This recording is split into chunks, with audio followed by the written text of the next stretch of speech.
आदत की जंजीरें देखने में मामूली नज़र आती हैं, लेकिन रफ्ता रफ्ता इतनी मजबूत हो जाती हैं कि तमाम जिंदगी तोड़े नहीं टूटती।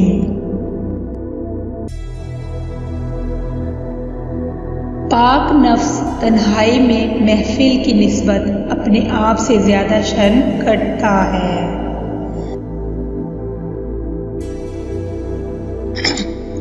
हद दर्जे की शीरी मोहब्बत जिस वक्त अपना खासा तब्दील करती है तो वो निहायत तल्ख और ख़तरनाक नफ़रत की सूरत इख्तियार कर लेती है।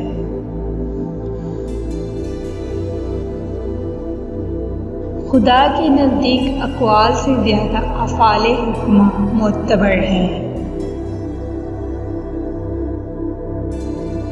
अक्लमंद इंसान कभी भी बैठकर तकालीफ पर रोने की बजाय तकालीफ के तदारुक में बखुशी मसरूफ़ अमल हो जाता है।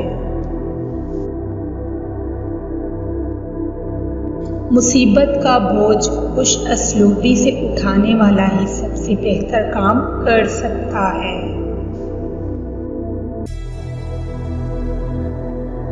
कामयाबी का सबसे बड़ा राज खुद एतमादी है।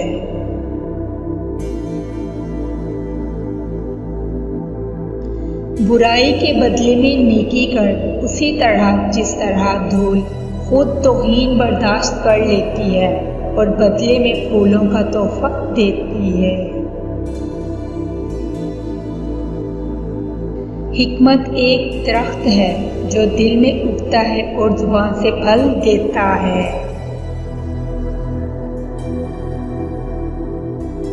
दोस्तों के साथ इतना इखलास रखो कि मामूली तगय्युर पर ज़वाल पज़ीर ना हो।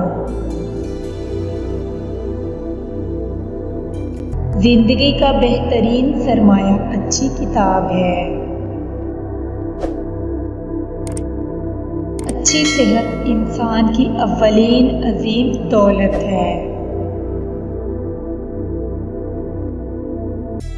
वक्त तब्दीली का सरमाया है।